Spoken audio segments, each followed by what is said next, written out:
What's up? What's up? What's up, beloved souls? Welcome to Soul Sex. I'm Autumn, the Enlightened daughter. Sorry for the delay in recording. I was in a place with no internet, so first world problems, right? Anyway, today we're talking about positions. Why? Because a client reached out to me recently whose wife is pregnant. Congratulations, right? And so they were having some doubts, some questions, some fears about positioning. So obviously, check with your doctor first, always to see if these things are safe. But just being pregnant doesn't mean that you should stop having sex. I mean, that's kind of how you got there, so you want to keep it going. But I would be interested to know what some of your favorite positions are, right? I know in Eastern cultures that the focus is normally on the female pleasure, right? And then we come over to the West, and I don't know why they forgot about that, and it's kind of like a wham bam, thank you, ma'am kind of energy, right? So if you want to dial back in to some of the ancient sexual techniques that are being taught and really giving us guidance over the eons, like the Kama Sutra and many other teachings out there, you'll see that the focus is on female pleasure, right? And extending the longevity of the sexual pleasure. Now, obviously, if you're two men in a same-sex relationship, sexual ship, then that doesn't need to be your focus, but it doesn't mean that you should take away from the longevity of the moment, right? Men's pleasure tends to be focused on their genitals, right? Right in the dick. We get a little, if they're comfortable with it, do a little perineum, little nuts, a little anal play, but not every man is comfortable with that, right? So, one, there's having conversations, which we talked about before, and two, seeing what really works for you, right? And exploring and letting things take time. Give yourself time to try different positions. See what works, see what feels good, right? I know that I don't like being on my stomach with my legs closed with someone behind me having sex. That's just not, it does nothing for me, right? So I know friction wise for the man that's good, right? Because your legs are closed, it just feels tighter. They're getting all the friction that they want right on their shaft. But for me, it does nothing. So I'll tap into it for a little while. Like I'll lay there and let you do your thing for a little bit. But if you want like an active participant, you're not going to get that from me in that position. But I'm very clear with that and I communicate, right? Um, Being on top works with some people. Now, I have a preference for the well-endowed man, right? My lovers 10, if not more, right?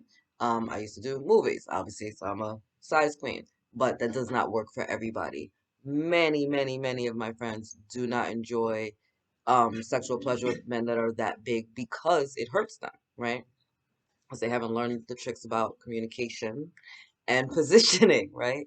Sometimes the things that you can do with someone who is, let's say, more of an average size, you can't do with someone who's big, right?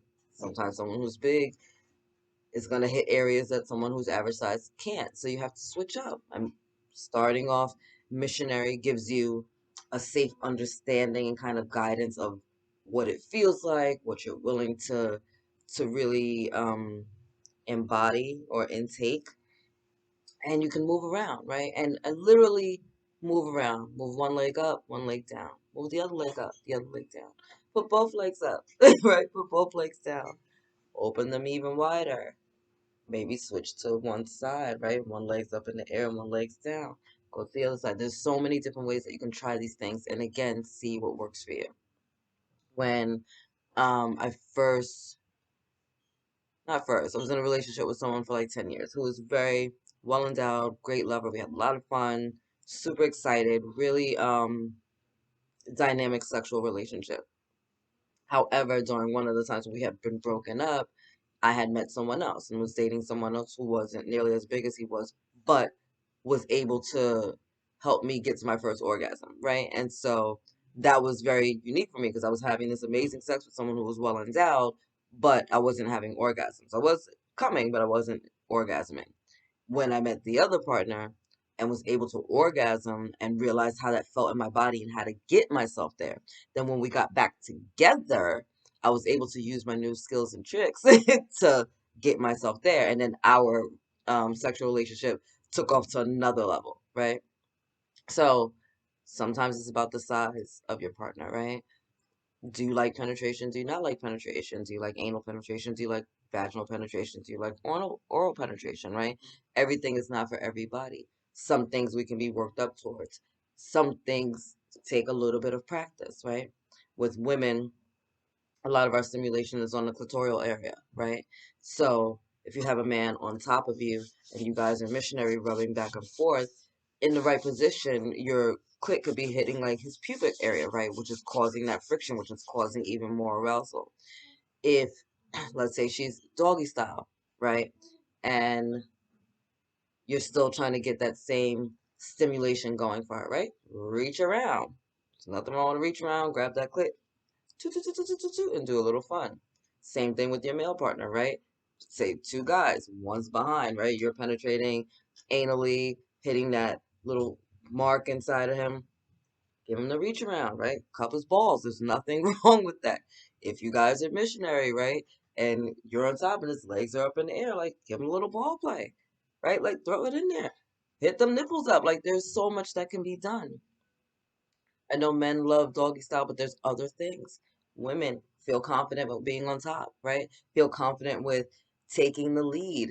I know maybe your knees can't handle it, but you look beautiful up there, right? And you're doing the damn thing, and I promise you, you're not being judged for whatever you think. Your stretch marks, your saggy tits, your tummy, none of that matters in the moment. I promise you, none of that fucking matters. None of that matters. It's, are you enjoying yourself? Does it feel good? Right? At the end of the day, it's, does this feel good? Does this feel good for me?